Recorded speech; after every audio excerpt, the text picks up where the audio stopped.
as was said earlier, welcome to the celebration of a life. It's a graduation service for Ernie Tyler. I was calling him Pops. So you wonder why when you look at this family in front of him. I think the whole town could call him Pops. Ernie was survived by 11 children, that was said earlier by the Monsignor, and the grandchildren and the great-grandchildren. If we had a roll call, it'd be a double hitter, I think. So we're not going to do that this morning, but I know that they're all missing Dad very much as a husband, a father, father-in-law, and just a friend. Ernie served in the Armed Forces in the Air Force from January 16, 1943 to April 6, 1946. And wouldn't you believe it, he would have gotten a Good Conduct Medal. Go figure. I mean, I was talking to Mike Flanagan the other day, and Mike's usually known for his comedy and remembering all the things, and we couldn't remember one thing he did wrong.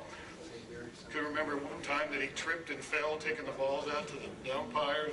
I don't even remember him ever getting hit. He sat back there for all those years, and you would think he'd have got plastered a few times, but he knew how to sit there and do things right, and conducted himself well. Also got the American Theater ribbon, World War II Victory ribbon, and of course in 2004 he was inducted into the Orioles Hall of Fame for the Herb Armstrong Award, which was also very, very fitting for his life. A few other quotes from Richie Garcia. I thought this was outstanding. A huge piece of history is gone. Ernie's professionalism was unparalleled. He gave us someone to talk to between innings who understood the game.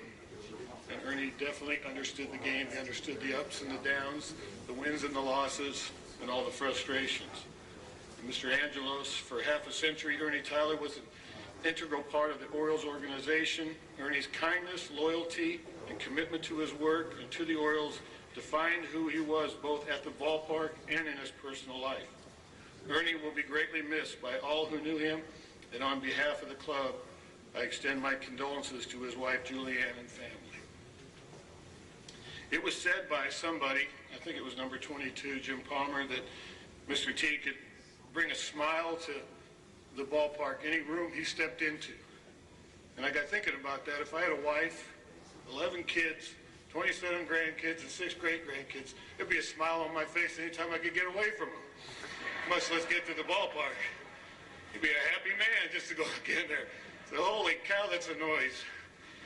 I mean, look at these guys. You know, he was, no wonder he had that pep in his step all the time. Boog Powell says, I'll never forget the night in 1960 that I came up to bat with a swarm of bees around my head. The bees were so bad that I couldn't hit. But there was Ernie carrying a can of bug spray to keep him next. He always kept next to his ball bag. Why would he have bug spray? I don't know. He sprayed it all over him, and everybody laughed. Well, that had to be a sight anyway, spraying bug spray all over Boog Powell. I mean, that'd take a whole can. Leave it to Ernie, he said. Don't worry about a thing. I think that really epitomizes Ernie Tyler. Don't worry about it, I got it. And of course, he had that funny side-to-side trot when he ran up to home plate, said Earl Weaver. Did he get along with the umpires better than I did? I would think so. And Brian Roberts, which was mentioned earlier, what Ernie represented was really the epitome of hard work, dedication, class, and loyalty. Those are the words that stand out in my mind. You can look at the streak or whatever, but I look more at him, and as a family man, he was so dedicated to his family and the organization, and really everybody he came in contact with on a daily basis. A few things that when Jimmy called me and asked me to speak, I think the first 3 things I wrote down is actions speak louder than words. His actions were outstanding on a day-to-day basis, never changed, always humble, always a friend, never taking the front seat, always taking the back seat, never wanting anything but what was best for everybody else. And also a quiet sense of humor. If you knew him, he's hysterical.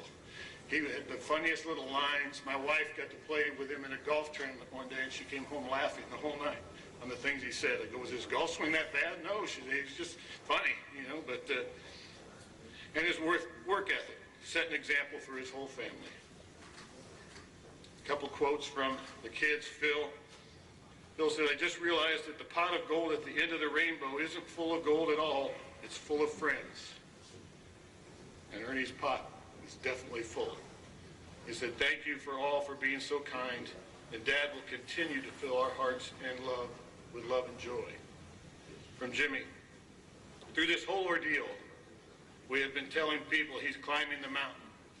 Well, he made it. He made it to the mountaintop. He made it there, and he will rest there for all eternity." As soon as I heard, again, that Jimmy had asked me to say a few words, there was a scripture that jumped to my mind as soon as I sat down at the table. Genesis 18 talks about Abraham. "Abraham will surely become a great and powerful nation, and all nations on earth will be blessed through him. For I have chosen him so that he will direct his children and his household after him to keep the way of the Lord by doing what is right and just, so that the Lord will bring about for Abraham what he has promised him." That was the first thing I thought about Ernie is, that scripture came to my mind so quickly that God is very pleased with a man who does what's right and just and imparts it to his children. And the promise obviously made me chuckle. It goes on to say, "I swear by myself, declares the Lord, that because you have done this and have not withheld your son, your only son, I will surely bless you and make your descendants as numerous as the stars in the sky and as the sand of the seashore." And I had to laugh when I saw that. I said, my Lord, did he not fulfill that? He did what was right. He was an honorable man, and God blessed him with children, children's children. His quiver is way over full. And it was a wonderful, wonderful testimony of a great man's life. Last thing I'll share, this was just something that I thought. Maybe we should rename Camden Yards to Ernie Tyler Stadium. Because Ernie Tyler represented everything every family in the city of Baltimore should want to stand for. Ernie has left us, but he will never die, as he continues to impact lives for generations to come. God bless you.